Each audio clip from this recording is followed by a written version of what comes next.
recently I beat the demo of Lies of P. Now, I also did a first impression kind of talking about just up through the first boss in the game, and now that we had to have the game pushed back and delayed in order to make some changes and fix various bugs, I figured, hey, might as well kind of hold you guys over with a little bit more Lies of P content and review. One of the things that I wanted to add to my previous review is that I really enjoy the various different playstyles that this game allows.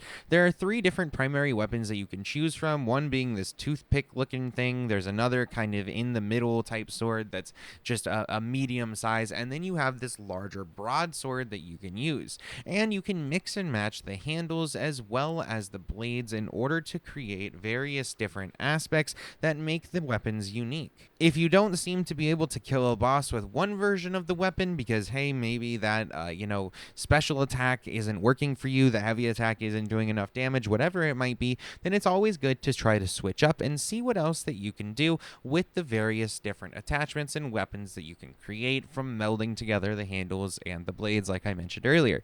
So I thought that that was really cool, and with the first boss, I was struggling a little bit with that, and then I kind of just switched up my playstyle on a second playthrough, and I realized, hey, this absolutely really helped. Another thing is I really like the merchant and how the merchant is very kind of creepy and almost like this Igor type character off to the side, and I also like that they don't hold your hand in that way where you can kind of miss the guy if you don't quite see him, but it also gives you the option to go in and buy the various different blades from him so that way you can try them out. I think that that's really cool and encourages a varying level of playstyles. The other thing that I wanted to mention, because I didn't get to talk about it, is the arm. Now, if you guys have played Sekiro, essentially in that game you have a shinobi arm, which you can do various different things to, like adding attachments or changing and upgrading the different attachments to do new types of weapons or to give you different effects or skills within the game.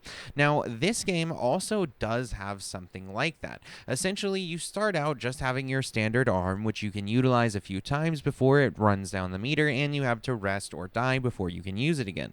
It does a good bit of damage, and it definitely seems to stagger enemies pretty well, but later on, you get things like a grappling hook, which you can then attach to your arm and utilize by bringing you closer to enemies, bringing enemies closer to you, depending on their size, and allowing you to get to other locations a lot quicker.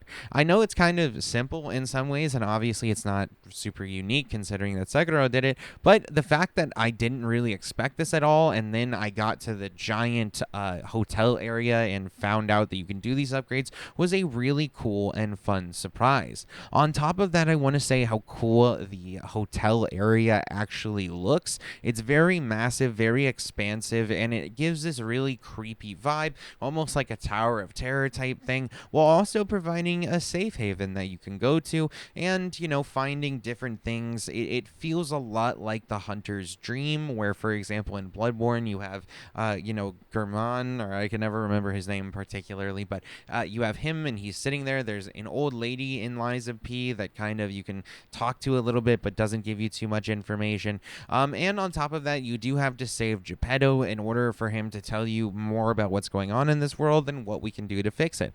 Now, there is more difficult bosses as you go on. One of the fun mini bosses that I enjoyed was the horsehead guy. I really liked that character and found it to be really intriguing while also being pretty creepy at the same time, considering I doubt people were making plastic horse masks in the time period that this was set.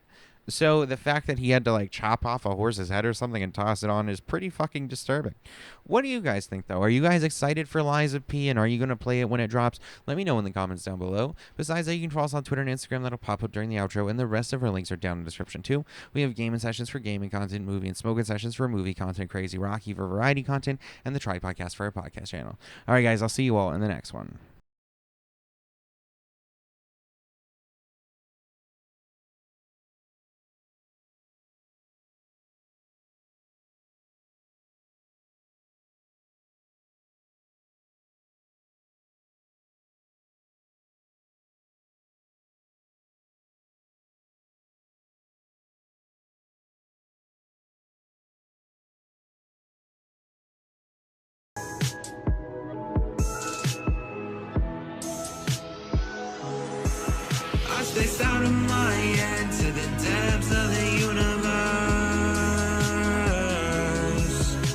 a spell or a chance just to open up a new world.